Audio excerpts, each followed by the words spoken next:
What's going on, everyone? Welcome back to Real Reds Talk, an authentic football fan channel made in Manchester. We have got some breaking news surrounding what's supposedly going to be the best stadium in the world. Manchester United announced a new 100,000-seater stadium that's going to offer 92,000 jobs, £7.2 billion to the UK economy.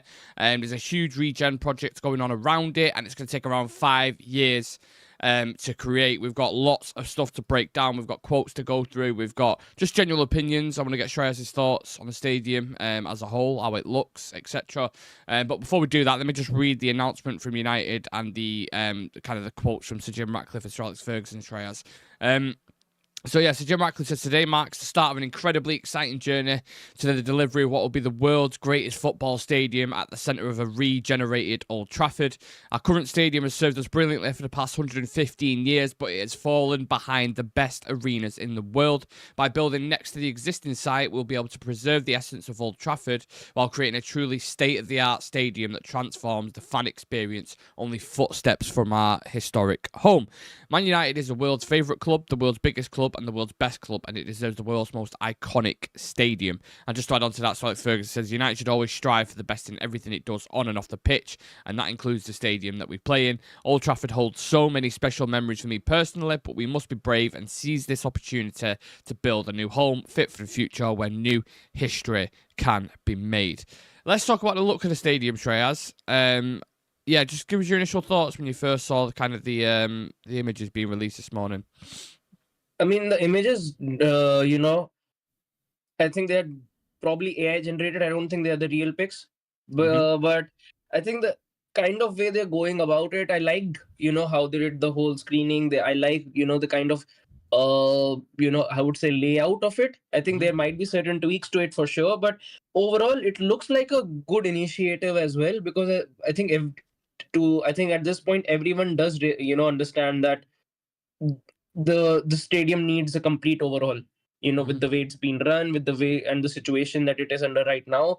And I think going towards a completely new stadium probably is a wiser move, because just something they're going to be developing from the ground up. And I'm sure that they would have taken it under due consideration, that if Old Trafford can be revamped, or if we can maintain the old ground and just keep new constructions alongside it to be done. But maybe that was not something that was sustainable enough for a club like Manchester United to go on for the next 40 to 50 years. So I think in a way it is good that we are going in this direction, because I still don't remember when was the last time I even saw an international friendly being played at Old Trafford, or a Champions League final or something, or an event of that caliber being actually held at Old Trafford. So overall, I'm quite happy with the way they're tackling it, and the kind of decision that they have taken. Not sure if it's going to take 5 years or 10 years, but a good initiative. Yeah, we'll get into the timeline and logistics, everything like that. I just want to put a couple images up on the screen for anyone who's... I mean, you've got obviously the main one. Again, I don't know if people have seen this, but that's probably the best angle of what you're kind of going to get the feeling from it. You've got the kind of the three things that spike it up in reference to the trident of Old Trafford. You've got obviously the surrounding areas. You've got a couple of pictures of inside the stadium as well, which I'll get into. But you've also got the area surrounding it, which I'm 5 minutes from myself. Salford Quays is quite a popular area as it is anyway. But you got like that, for example. Sorry, I just put on the thing. It's not only the stadium and inside there what's going to impact. I mean, we're talking about like creating 92,000 jobs, and as I touched on at the start, create £7.2 billion worth to the economy. So this is just a kind of walk in the park. This is absolutely massive for everyone involved, including the Greater Manchester area, Salford area, etc., and especially Trafford. So yeah, this is what it's going to look like.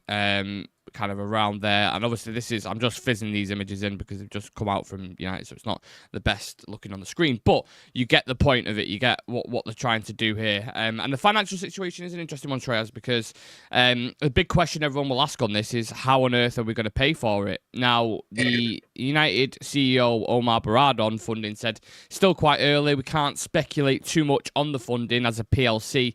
Very attractive investment opportunity. Now, when Omar Barada says can't speculate too much because of the PLC, he means basically they are restricted in what they can say publicly about financial matters because they have to comply with stock market regulations, right? So they can't say certain things. I don't know where it's going to come from, but it's a concern. Look, if you look at the debt that they're in at the moment, are the fans going to end up paying for this? In which case, that's a sticky one, isn't it? Yeah, and I think from the perspective of the fans, they are kind of scared about it as well because we've seen Barcelona actually struggling with the reconstruction of the new camp now for quite some time now because they don't have the funds to actually complete the whole project when it comes to their stadium. So it is a very good question, but I'm sure that they must have taken something into consideration as to how will they be able to complete this project. And once again, you also need to take into consideration the timeline of this project as well, because when it comes to these sort of projects, especially construction ones, the more they drag out, the more it's going to be a problem for you, because over and over and over, with the kind of infrastructure you use, with the kind of material you use, and the other costs involved as well, they just go higher and higher and higher. So if United actually see this as a 6 or 7 year project, it's going to drain a lot of financial resources out of the club. The sooner they get this done, whether it's 4 years or 5 years, it will be better from a financial perspective, because the lesser cost is going to be associated the faster we actually get this done. Yeah, they speak about the estimated time and the logistics of all this going into action. And Lord Norman Foster estimates the stadium would take 5 years to build, have it half in the original estimated time of 10 years, apparently, which is, with all due respect, I don't even know if Ratcliffe would be here by the time the stadium is. So 5 years is much better, obviously. On the timeline, Ratcliffe said we can build a stadium much more quickly. There are yards that build structures, and there is shipped to locations around the world. The thing that allows us to do that is the Manchester Ship Canal that halves the time, basically. So 5 years is, I don't know, they said Project 2028 to win a Premier League, didn't they? If they're saying 5 years to be in a new stadium, who knows? It's going to be a weird kind of transition period, isn't it, now for the next 4 or 5 years? It is. First off, we don't even know, that 2 or 3 years down the line, will Ineos even be around the club? There's still no guarantee about it either, that, Ratcliffe or Glazers actually end up keeping Ratcliffe in this same position as they are right now. Maybe someone else completely comes in and actually takes the club off their shoulders. So there is still no guarantee as to, who will be at the helm when it comes to Manchester United. But other than that as well, the club is definitely in a big transition period, whether you have to look at it on the pitch, whether you have to look at it off the pitch. But the only thing you can do right now is hope for the best, because you have to see it in a longer perspective. If you see it as a short term, if you have tunnel vision and just see things from the perspective of just this season, it's only going to look very, very bad. If you look at it from a broad perspective and go that maybe 3 years or 4 years down the line, or 3 or 4 seasons, or even 3 or 4 windows down the line, maybe this team can look something different. Maybe results can look something different. Maybe our position, or the way we tackle ourselves in European as well as Premier League competitions, our results, and as well as the morale of the team, the morale of the team, the caliber of the players that we end up bringing into this club, that could change. Our negotiation and United standing in the transfer market could change. So there is still a lot that you can look into and actually feel something good about. Our negotiations, and as well as the players that we signed just in this window, all of them have, according to me, most of them have worked out quite well. And I would say majority of them are perhaps one of, our best performers this season. So in a way, I would say every other club, I would say most of the top clubs, I would say it takes them time when they go through transitions. But when you're in this transition period, especially in a competition like the Premier League, it's only going to be a lot more difficult, because the competition in the Premier League is something which is completely different to La Liga, to Bundesliga, or any other league out there. So we need to develop a thick skin, because the next 2 years is going to be a big transformation and something that we just have to endure. Yeah, there's huge pressure on Ineos, isn't there, going into this, because you think of the amount of strings you've got to pull to, for example, I'll get on to Andy Birmingham, who's the mayor of Greater Manchester, who's spoke on this as well, and bringing other people in on the project. Just the scale of it, the project is absolutely massive. Now, for it to be super successful and to represent the reason why we've done it, the players on the pitch have to match the stadium that we see, right? So the stadium's going to be 100,000 seater. It's going to be incredible. The area around it's going to be incredible.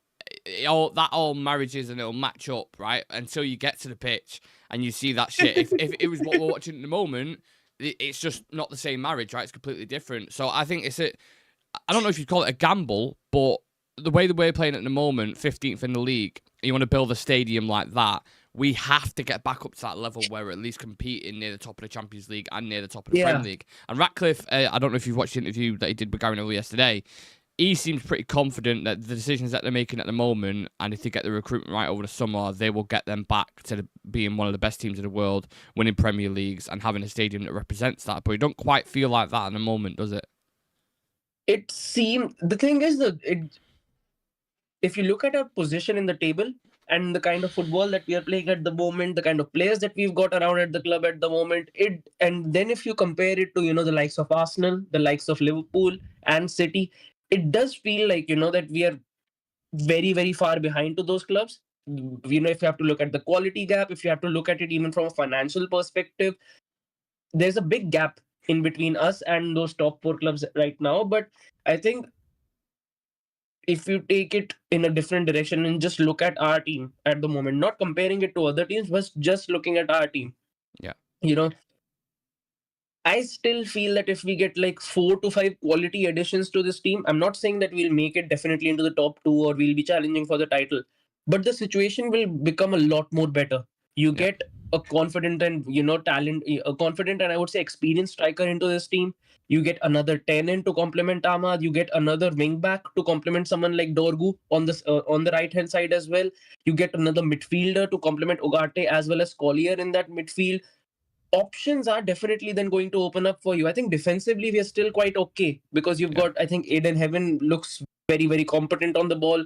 I think Euro, hopefully it's not a serious knock that he got, but I think we'll he get onto looks that towards the end. Yeah, we'll talk about that. He looked fantastic. You look at Delict seems like perhaps one of the best signings that we made this season. Mazraoui, I think with the kind of versatility that he brings, even as a wingback, I think he's grown a bit more into that role. But I think as a right-sided centre back as well, he's very, very crucial for us. So overall in this team, I still see players who we can, move ahead into the future with. I think once we actually get those, the biggest problem that we have is we're not replacing 5 players of the bench. We'll be replacing, 4 to 5 players from the starting 11. So that is the big quality gap that we've got. But once we get those signings right, once we get those players in, who can take the pressure of Bruno as well in set games, who can take the pressure of Ahmad, who can take the pressure of Delict and these guys in set games, I think this team's level will definitely go a bit level, or go a bit higher. So I'm saying this, that we're not that far off when it comes to challenging for like top 6. I think gunning for that Premier League trophy is something that will take some time. But I think top 4 and top 6 wise, I think we can still actually get to that point, considering what sort of players we actually end up getting into this team. Yeah, there's still a lot of question marks, isn't there, from fans and from people saying that, the footballer watching on the pitch, they expected more from Mamarin and blah, blah, blah. And again, Ratcliffe spoke about this in his interview, saying that he actually thinks he's done a really good job, all things considered, coming in mid-season. He wanted to join in the summer. You're taking over a squad that's such a mixed bag of players, and none of them suit his system. You was always going to get the results. I always describe it as a colonoscopy period. We're getting rid of the shit at the minute, and you hope as you go into the summer that if they do get the recruitment right, which is an interesting conversation, because if you look at the summer, do you think that's a successful summer in your opinion? Yeah, I mean, if we go at it player wise, Lenny Euro looks. I think Lenny Euro is promising. Definitely, very, very promising, and I think the ceiling is scary with him. Yeah. because he's just 18. You look at the likes of Matthias de Ligt. I think de Ligt is a sensational signing. For The 40 kind of million. leadership. Yeah, Yeah. and maybe 3 or 4 years down the line, he's the next captain that at the club Yeah. Yeah. because he does bring that sort of leadership into that Yeah. backline. And when he's not there, you can see the quality drop off in that Yeah. backline. So de Ligt has definitely been a fantastic signing. Mazraoui as well. I think we have genuinely, ran him into the ground, but he's a quality signing who can fit into any position. You can put him in midfield, you can put him on as a right back, you can put him off in that as centre back as well, and he's quality genuinely. And I think we definitely needed someone like Mazraoui who can, be versatile enough and not have a big quality drop off once you actually shift them into other positions. Then Xerxes, the jury is still out, but the past few weeks he's looked He's very, very getting good. better, Yeah, and he's getting there. yeah, and I think people also need to understand he's coming from the Serie A. It's a completely different league to the Prem, and it's not even a situation where he's coming into a very competent side that he's got other players who can fire while he can just adapt, adapt, and adapt and adapt. When the situation around you becomes a lot more tougher with existing players, newer players are already going to struggle. Especially, and I think with forwards it becomes even tougher. Yeah. So with Xerxes, I think in the big future, I don't see him as a striker. I think as a 10 alongside Ahmad or Bruno, I think he can function quite well because he's technically very sound. Yeah. Like on the ball, he's very sound. With the pace, I don't think that he can match up with certain defenders. But I think if you deploy him in as a 10, I think he can prove quite useful. Then you look at Dorgu, who's come in, and he's physically very, very strong, rapid, Athletic is the word, the most important word with Dorgu, I think. And one of the best things about him is he's everywhere on the pitch. Attacking wise as well, he's a very, very big threat when we are moving forward. Defensively as well, I think defensively he's a lot better than Dallo is. So I'm very, very interested as to how he develops through the ranks as we progress into next season, because I think Dorgu is definitely a very, very, very big signing. And we only ended up paying like 20-25 mil for him. So I think for me, it's a very good deal. And apart from that as well, Aiden Hemen as well, we've signed, and he looks very, very promising. And coming up against Arsenal in that game, his former club, a lot of young players would have the jitters, especially when you're coming on in the in the second half. But he looked very, very good, and I don't think that he got dribbled past even once in that game. He had the odd moment in where he was maybe a little bit erratic, but you expect that from a young player. But apart from that, for the most part, 95% of the time, I thought he was good. And that's one thing with Ineos. Look, out of all the negatives that's been mentioned about him, about the cost cutting, Sir Alex Ferguson's ambassadorial contract, like there's many things that they've been criticised for, right? And they've had to make the tough decisions. And people will say, well, what about them getting, private planes, for example? How much does that cost? And you can go into all and dive into all that, and that is a fair argument for sure. One thing I do think, and I've been consistent on with them, is in terms of buying for the future. I think they're starting to get a bit of a hold on that going forward. Yeah. United would always buy players typically for the here and now and the reaction buys. So Casemiro, for example, being a perfect example of that. You look at now, the players that we brought in, you mentioned Aiden Heaven there, Chido will be Martin, for example. I mean, even De Ligt's 24 years old, Yoro 18, who should have been what... 22, 23? Exactly. Yoro is what we should have done with Varane. Varane should have been here for that amount of period, and then you don't have to keep spending 60-odd million on 80 million pound on Maguire, for example. Like, you have to be smart with it. And you look at teams around Europe now, the majority of them are investing in the younger players. Because one, you get a sell-on clause with him, so you've always got profit to get back off that player. Another one is contracts that you offer don't necessarily have to be major. For example, when we brought in Alexis Sanchez, we paid £500,000 a week for his wages. That's because he's an established player, and you're like, oh, we need to convince him. Now, you buy the player who looks like they've got that, and when they develop into that, they're on 50 grand a week. So it's easier to manage, even a wage structure from any financial perspective. So it's important. I think we're building for the future. This is just the start period right now where it is really, really bad. I get that. But I don't know, do you not get a sense that I don't feel like we're going to go back now? I feel like it's only going to go upwards, hopefully, trajectory. It might be hard to say that because of the performances on the pitch, but I don't know. I feel weirdly optimistic. I can't explain why. Because, look, the worst that we can go from this is relegation next season. So even if we end up finishing like 8th Exactly. or 7th next season, it's a That's an big jump improvement. from 14th. From 14th, Yeah. it's a big jump Yeah. already.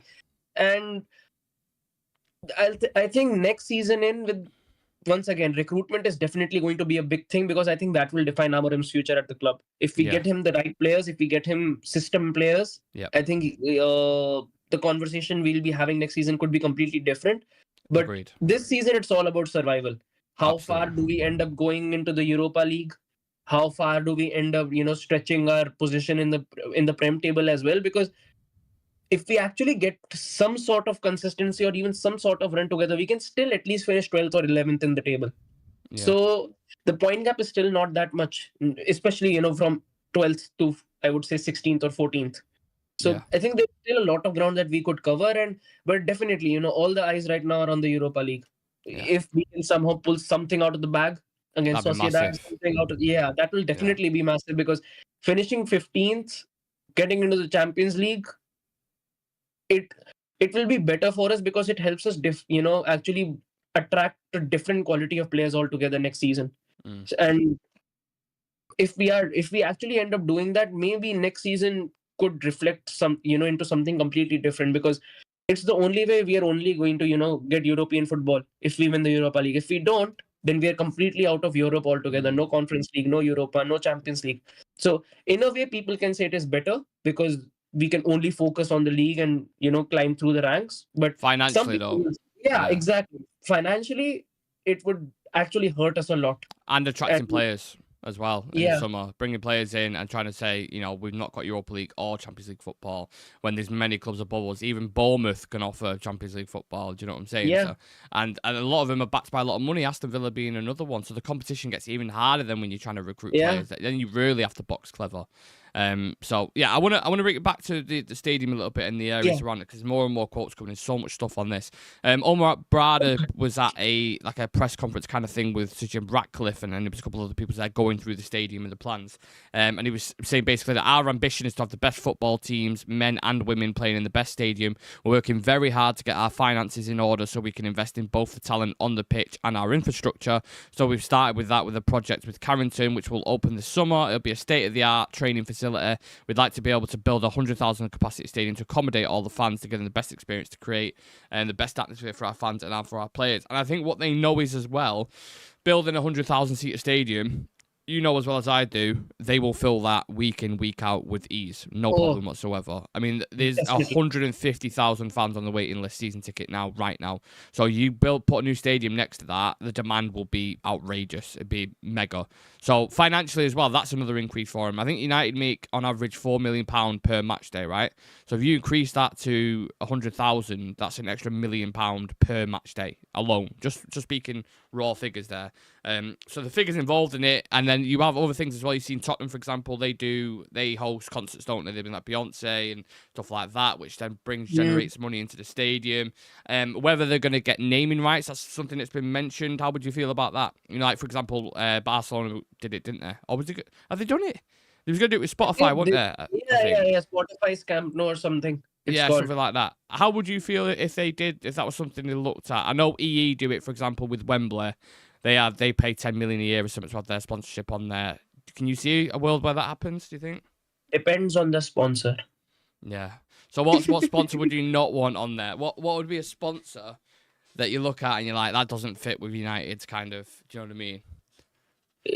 Kellogg's.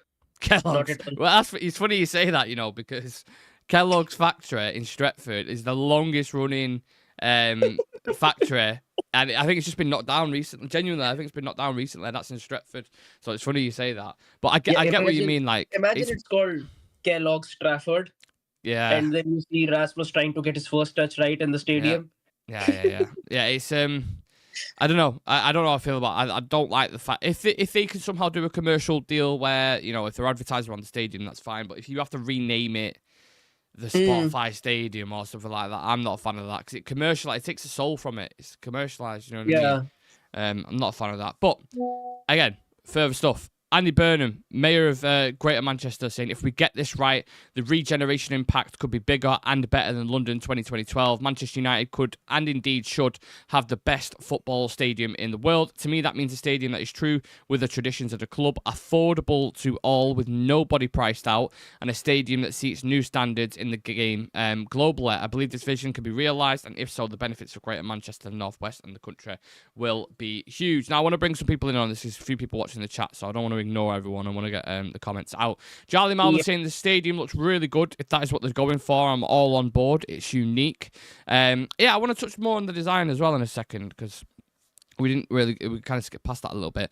Tim99 saying, I think it looks good, not bland at least. After the last 2 days, I'm more on board with Ineos than I was a few days ago. Right things have been said. Just for having the owner come out and talk and backing Ruben was enough for me. Yeah, the communication's big in it, Shreyas. I mean, we've never seen the Glazers come out. Jordan, you've been alive. I mean, for the majority of your life, the Glazers have been in charge, right? And we've not heard one thing from them. So to see Ratcliffe do that interview, even though there might have been some things that you disagree with, it was still refreshing, wasn't it? Yeah, because when it comes to the Glazers, there was genuinely no interaction with the fans or even with the club for that matter. Because at least, from Ineos' side, we've seen, Sir Jim Ratcliffe himself and some other figures in the board as well actually attending the games, actually, seated at the stadium and actually looking on. So it provides you with that sort of, I would say, personal touch when it comes to football. And with the Glazers, that was non-existent altogether. Yeah. Like I would never see them at Old Trafford ever. So I think it's a foot in the right direction. The only thing is, will it work out or not? I think most of the fans are only, right now leaning more towards the question that, we completely understand as to, why certain things happened and the need for it to happen, because United are cash strapped. United might have run out of cash by Christmas time. So we do understand the desperation of Ineos to make certain changes, to make certain cost cuts. All that I think United fans need to know is, will it lead to better performances on the pitch? Will it help us actually becoming a more financially competent club or not? Because if it doesn't happen, even after making these sort of cost cuts, that's when the trouble actually arises. Yeah, I agree. That picture does scream theatre of dreams. You can get certain loans for capital building cost, I think. Barada mentioned investment. I'm almost 100% sure that it'll not be the fans who pay for it. The guy who's going to fix United's economy just started working last week. He came from PSG and has been on gardening leave.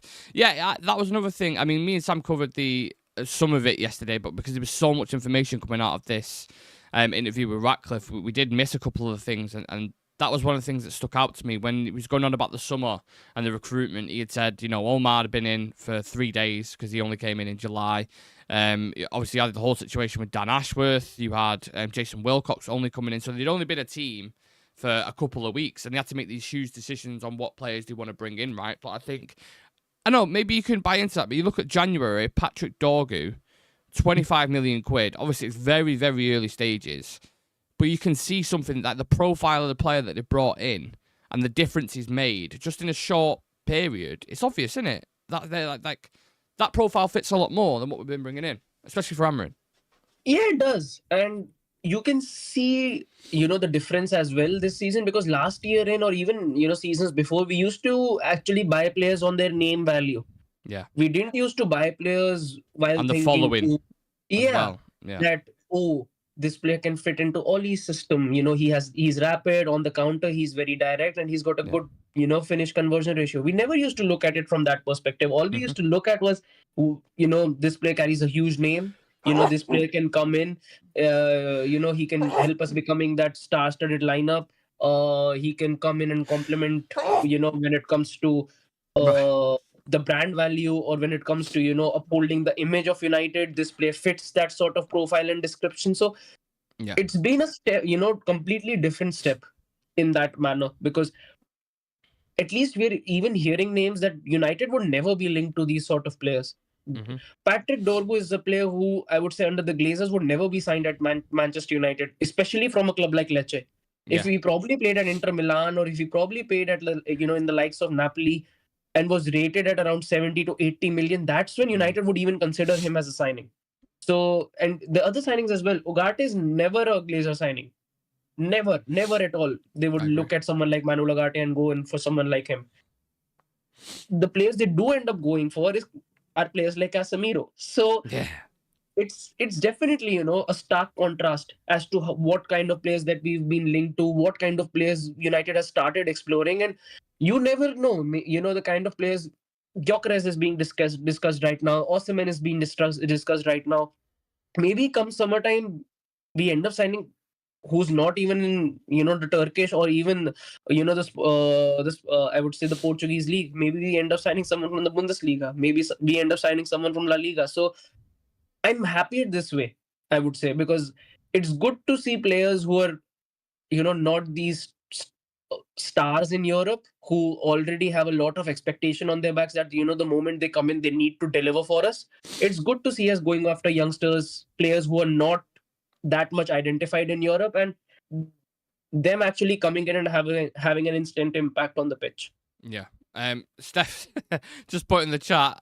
Bless you, hat trick. Is this a sneeze along? Yeah, it seems like we both got a bit of a runny nose there as well, aren't you, Shreyas? By the looks of things. Yeah. For me, I think it's more allergies. I don't know if you're getting a cold or something. I have allergies too. Allergies. Well, there you go. Then welcome to Real Allergy Talk.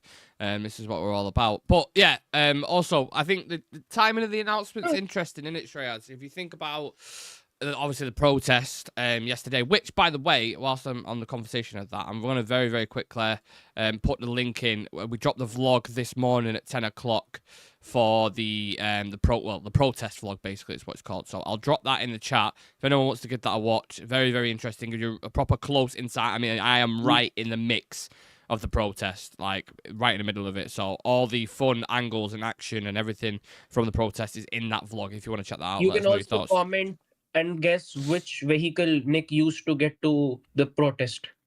Yeah. Which way of travel? How did I guess? Is it bus, coach, train, tram, bike, car? None of them. So yeah, I'll leave that to you guys to go and check that out. It's a very unconventional way of traveling, but we got there in the end, so it does. That's all that matters. But yeah, what do you think about the time of the announcement? We've had all the protests. Obviously, there's a lot of negativity around the club at the moment. Do you think they also know announcing it the day after, or 2 days after, should I say, is interesting in it to get that good feeling? Because there's a lot of people being positive about the stadium now, so it flips the narrative very quickly, doesn't it? I'm not saying they've done it on purpose, but I'm just saying it's interesting. They've been skilled at this art for quite some time now. But I would say this is the first time that this is happening after a positive result. Earlier on, all used to happen. We got smacked up against Liverpool 5-0 or 4-0, and then we used to hear something completely different. New player. 1-1 against Arsenal, which probably could have ended up going in our way. And for the first time, after something positive, we hear someone from the board actually having an interview. This is the first time, so good change of pace, and hopefully it continues on so that I would say the communication between the fans as well as the clubs remains intact, because earlier on it was non-existent during the Glazers. Yeah, absolutely agree with that for sure. Please do smash like on the video, subscribe to the channel if you just joined, and we're on 13,167. We have been discussing the new stadium, best in the world, 92,000 jobs created, a huge regenerational project and 5 years to create. So we touched on at the start of the show. I want to get on to a few of the bits that me and Sam missed out, Shreyas, from the Ratcliffe interview yesterday. And obviously, if there's any further things that develop on the stadium, we can discuss them as well. But yeah, he spoke about the financials on this, to me, were really interesting in terms of, the £300 million that he's injected that went straight away. He spoke about the club's debt increased by 330 million in the past 4 years alone due to kind of excessive spending. The strategy has been just, headless chickens, basically everyone in charge, and they've come into this there and they've just seen an absolute shit show. So it seems their focus now, or there's a huge focus at least, to spend wisely, focus more on value, and stop throwing money at short-term fixes, which is exactly what we were just talking about with recruitment, innit? Yeah, and I think overall, like you mentioned as well, in the past 4 years, the kind of signings that we've made, it takes a huge toll on the club. Because Sancho we signed around for 75 mil, and then we put him up on a contract of 300,000 grand a week. Then we signed Anthony for around 90 from Ajax. We put him on a 200,000 pound a week contract as well. Mason Mount we signed around 60 and 325 per week. So all of these signings that we made and them not working out at all, they've caused a big problem at this club. And I think after a point you do need to cut your losses. At least I think right now we are in a good position when it comes to Sancho, because no matter what Chelsea do, they cannot drop below 14th, so they have to take him off us for 25 mil, which I'm sure they're regretting right now. In the first few weeks, I was hearing that United have been scammed. We got him for only 25, but once again, the narrative has completely changed. And you look at Anthony as well, doing an exceptional job at Betis. Hopefully, somehow we can, if he continues on this trajectory, maybe we end up getting like 25, 30 for him as well.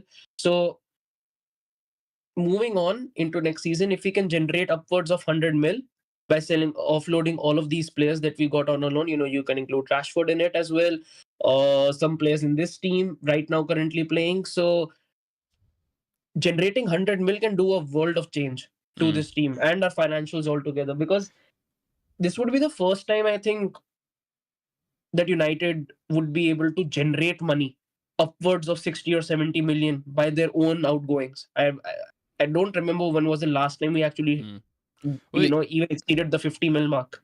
He said in 3-4 years time will be the most profitable club in Europe, basically, because for United to almost be, before the Glazers took over, no debt whatsoever, the most profitable club at the time, probably, or top 3 at least. And then 20 years later, you're having to take meals off staff. Like that is such a big fucking leap. And that is a prime example of how bad truly the Glazers have ran the club. £1 billion spent on transfers, which none of these 3 that have been successful, probably you could argue. Bruno, Ibrahimovic, and Ronaldo for the first season, I'd probably say, in the most part. And that's it.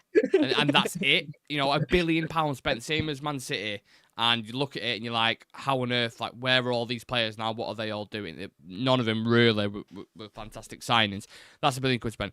£1 billion paying the debt off. So just interest payments, basically. Like, if anyone's had Klarna before or a payday loan or anything like that, just the interest they paid £1 billion on. That is major. The recruitment, the people left in charge, the money they've let linger elsewhere. I mean, I remember Ratcliffe speaking yesterday about a body language expert who's on 150 grand a week, Jesus Christ, 150 grand a year. And you're like, hold on a minute. Why? Why have we got this? So they've gone in and they've gone...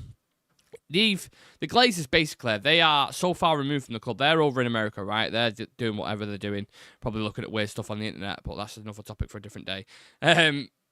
They're over in America. They've basically said, look, as long as you keep getting back into Champions League and we keep getting this money, that's all we're asked about. You can do whatever you want. If you think this is good for commercial side, if you think this is great for social media following, that's all we're bothered about. You do what you got to do, right? Yeah. And they've just kind of ran around for 10 years and gone, oh, well, yeah, don't worry about that too much. We're focused on commercial, focused on social media followers and all this kind of stuff. And the football side has just gone, duh. What happens? They didn't even understand it, to be very honest. No, they don't have a clue. They don't have a clue. Yeah. All their only language is money and how much money is going to be going into my account and how much are we making. That is it. That's where their care stops for the club completely. If they start losing money, which they have significantly, they're like, oh shit, what should we do? Bring Ratcliffe in. He'll be the face of it. He'll take the brunt of all the protests and all this kind of stuff. We can sit back and let him crack on with it. And we still got £1 billion off Ratcliffe, and we still technically own the club. Yeah. So they've just sat back and gone, yeah, you fucking deal with it, mate. I'm not doing this. You know what I mean? And another one of those decisions that Ineos had to face off is increasing season ticket prices. He's gone on to say that there's going to be more increases on how much it's going to cost. And that is the thing that I don't agree with, because I feel like fans we're being punished for the past mistakes of the poor leadership, Shreyas. Yeah, and to be very honest with you, I don't think that fans should bear it, because fans are not the reason that this is happening in the first place. Yeah. The reason and the culprits for this to happen are the ones who should probably take responsibility for it. But in this scenario, they're probably untouchable.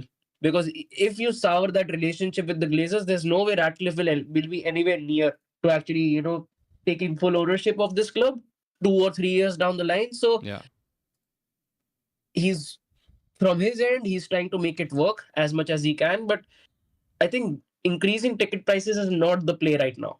No, not especially with the football that we're watching on the pitch. I Exactly. just don't want us to turn into a cost-focused business rather than a football powerhouse. I think there's a fine line between that. Make the cuts that you need to, and make us a leaner business, if you will.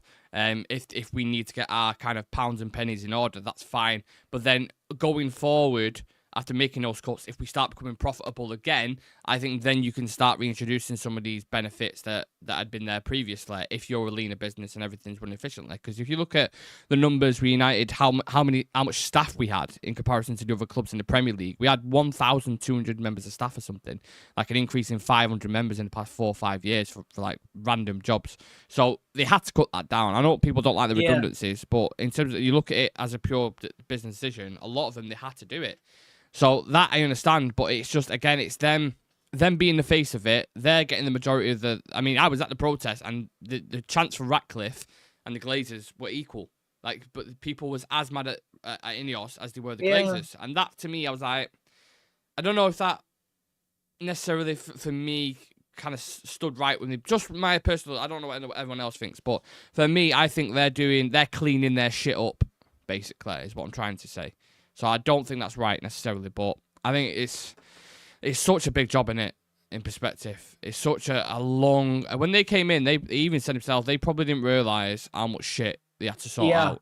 I don't think they understood the gravity of what they were walking into and what kind of situation, how bad of... I think he knew it was bad. I don't think that he realized how bad it actually was. Yeah. And I think when he walked in and saw, oh, this is not working out as well, this is not working out as well, there is this debt, there is the stadium that I have to rebuild as well. So it's a lot. And I think sometimes people don't really understand how difficult it becomes for a person who's just come in to actually, start actually, do the repairing work from probably the foundation of the club. So it is genuinely going to take some time. And in that time, there are going to be certain very tough decisions that will definitely be taken. All that matters is that, eventually down the line, they end up actually elevating the club and, restore it back at least to a stable position. Yeah. If that's pretty much all I think that United fans right now need. I don't think that anyone is right now dying for a Premier League trophy. I think right now everyone just wants some sort of stability at the club. Yeah. The turbulence that we face every couple seasons when it comes to the manager, when it comes to certain players, when it comes to certain signings, I think that is something that definitely needs to change. Something to believe in, a future to work towards. But there is still that question mark as well with the future, I know Ratcliffe at the minute owns 27, or I think it's gone up slightly to like 28.2% because the equity he's put in.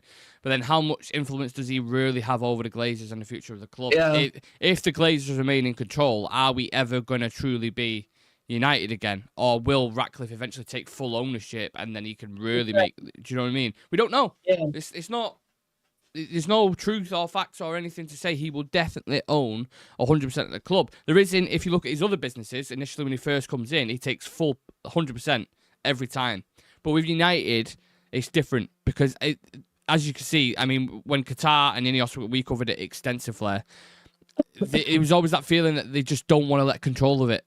United have been the cash cow for so long, they just don't want to, and Ineos could do all this work, get it back to where it's at, and theoretically, I think they could still only own about 30%. Yeah. So the Glazers are still in charge. So then it's like, I don't know, can you really move on truly if they are still at the top? I don't think you can personally. I think it's a tricky one, to be fair. So certain questions will only be answered with time. Yeah. Exactly. Right now, it looks very bleak to have the Glazers in charge and have success on the pitch as well. But certain things we'll only know with time. Yeah. Ratcliffe said these changes may be unpopular, but they're necessary to bring success back to United. He believes 3-4 years' time with the most profitable club in Europe, back to challenging for titles with the best stadium in the world.